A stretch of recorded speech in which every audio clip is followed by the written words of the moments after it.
Daripada lama-lama ngapain bikin drama, dan drama kayak gini justru membuat orang semakin anti pemerintah. Ini nggak canggih pemerintahnya. Kalau dia canggih, dia lakukan aja proses yang normal, ya kan? Tapi dengan cara begini, makin orang nebak, wah makin nggak beres nih pemerintah, makin saya naik. Akibatnya simpati sama Habib makin lama makin besar, ya kan? Jadi yang kuasa kepedean, lupa pada suatu saat nanti kalau udah nggak kuasa, mereka juga bisa diadili kok.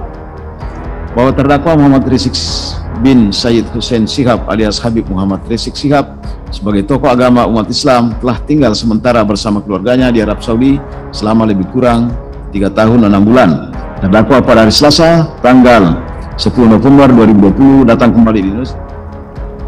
Geger. Ungkapan Majelis Hakim, HRS adalah tokoh agama yang dikagumi dan menepati janji. Tapi kenapa rezim sangat takut dengan adanya HRS?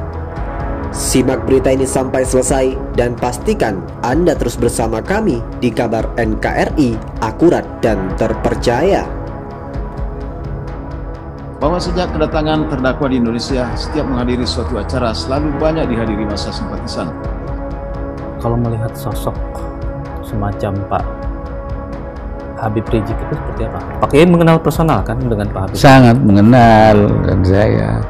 Dan dia sebenarnya juga ya tokoh lokal, bukan transnasional yang ada seperti HTI, itu kan transnasional. Ya, kemudian juga mungkin ada aliran lain yang transnasional. Dia kan sebenarnya cuman memang beliau itu agak agak apa ya, amplifiernya ya. Iya, agak tinggi gitu di dalam memberantas itu. Ingin melakukan sesuatu yang cepat begitu. Beliau seorang dakwah, orang yang lembut, dilihat, dipandang, dan tegas dalam menegakkan kebaikan. Meskipun saya beda dengan Habib Rizik, meskipun Habib Rizik beda dengan saya, udah saya katakan I love him so much. Siapa yang membenci Habib Rizik, saya hapus dari hati saya. Dan ini buat saya, Pak Karni, adalah sebuah fakta kenyataan sejarah yang tidak bisa dipungkiri. Bahwa dulu misalnya tahun 1945 adalah Hadratus Syekh Kiai Hasyim Asy'ari yang namanya harum sampai sekarang karena 10 November, sebuah gerakan juga. Dan sekarang kita nggak bisa memungkiri ada sebuah gerakan yang besar juga. Bahkan gerakan ini mendunia, yang disebut gerakan 212, aksi 212, itu dunia mengakui. Jadi itu sebuah fakta sejarah yang kita tidak bisa nihilkan begitu saja peran dari Imam Besar 212 Habib Rizik, bahwa gerakan ini adalah gerakan yang sudah terlanjur menjadi besar. Mau menjadi politik atau tidak politik itu udah nggak terlalu penting lagi. Jadi Habib Rizik datang bukan mau rusuh, Habib Rizik datang bukan mau revolusi, Habib Rizik datang mau mengingatkan lagi para umara. Habib Rizik datang sebagaimana Habib Rizik dulu ada di Indonesia, tetap beliau presiden, tetap beliau nasihati para pemimpin, tetap dengan santun, dengan cara beliau. Jadi jangan dibuat ramai revolusi dan lain sebagainya. Habib Rizik ini orang yang paling baik kalau kita kenal. Kalau dekat sama Habib Rizik, Habib Rizik Masya Allah. Apalagi yang kenal, pernah ketemu Habib Rizik, disebut namanya, ditanya kabarnya, bagaimana keluarganya, bagaimana rumahnya, itu akhlak beliau. Tapi para musuh-musuh Islam, sebagaimana mereka melihat Nabi Muhammad, mereka kalau melihat Nabi Muhammad kesel, marah.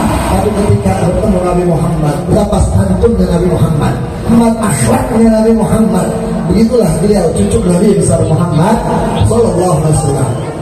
Sekarang masalah yang 6 orang laskar yang kami anggap mereka itu syahid betul. Mereka syuhada betul. Kenapa? Mereka niat cuma ingin mengawal guru yang dia cintai, nggak dibayar. Tahu-taunya kok dibunuh. Yang mau dibunuh sebetulnya mungkin HRS, tapi kenanya mereka. Yang kayak begini kalau fraksi kan bangkit deh, bongkar dia semua. Gak usah sungkan-sungkan Pak, kan yang ngangkat bukan mereka. Bapak kan yang ngangkat kan masyarakat. Saya justru akan gembira, tatkala PAN akan bersuara keras.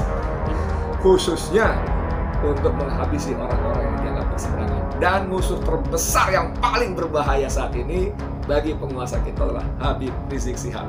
Tuntutan jaksa yang memasukkan pasal-pasal itu sampai ada risiko-risiko yang berupa pencabutan hak warga negara, pencabutan hak dipilih dan memilih. Saya udah katakan berkali-kali, Habib Rizik sama sekali tidak berminat menjadi presiden. Jadi wahai kalian semua, jangan khawatir Habib aman muncul sebagai capres kandidat melawan Anda tahun 2024 misalnya. Tidak. Tapi kami paham, saya paham bahwa tuntutan seperti itu, ancaman seperti itu, karena khawatir kalau Habib berbicara, apalagi jadi jurkam lawan tertentu, waduh, ngeri sekali gitu. Lalu ada tuntutan ancaman untuk mencabut hak dia mengajar. Sebagai guru tidak boleh ngajar, saudara. Bagaimana tuh caranya tuh? Ini gila.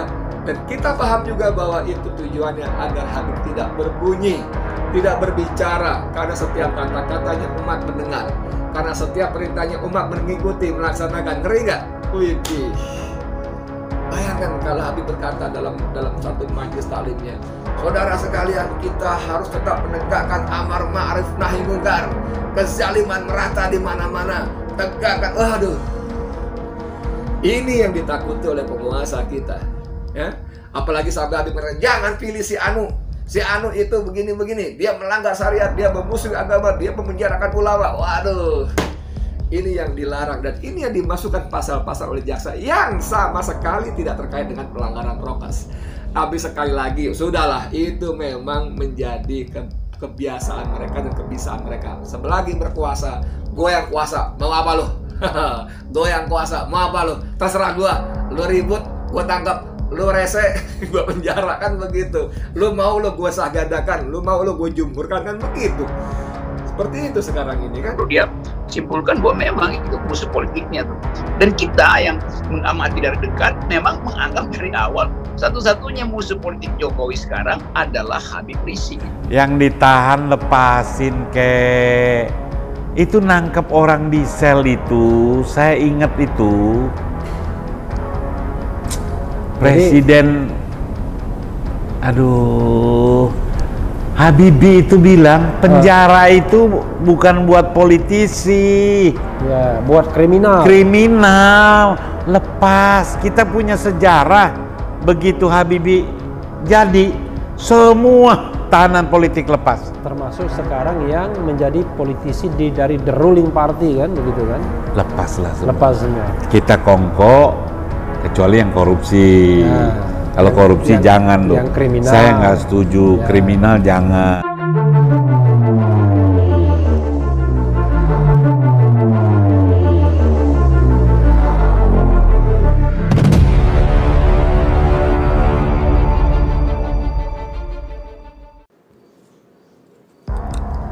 Majelis Hakim menilai Habib Rizik tokoh agama yang dikagumi dan menepati janji. Majelis Hakim Pengadilan Negeri Jakarta Timur telah memvonis ex-imam besar FPI Habib Rizik Syihab dengan pidana denda 20 juta rupiah, subsidiar 5 bulan penjara dalam perkara kerumunan di Megamendung. Dalam putusannya, hakim membacakan beberapa hal yang memberatkan dan meringankan Habib Rizik sebagai terdakwa perkara ini. Hal-hal yang dianggap meringankan antara lain karena Habib Rizik dinilai hakim telah menepati janji untuk mencegah simpatisannya datang saat sidang. Selain itu, Habib Rizik juga dianggap sebagai tokoh agama yang dikagumi sehingga diharapkan dapat memberikan edukasi kepada umat Islam ke depannya. Selain itu, hakim juga menjelaskan alasan yang memberatkan Habib Rizik Syihab, yakni dinilai tidak mendukung pemerintah dalam mencegah penyebaran COVID-19 terutama di Kabupaten Bogor. Sebelumnya, Majelis Hakim Pengadilan Negeri Jakarta Timur menjatuhkan vonis kepada Muhammad Rizik Syihab dalam perkara kasus kerumunan massa di Mega Mendung.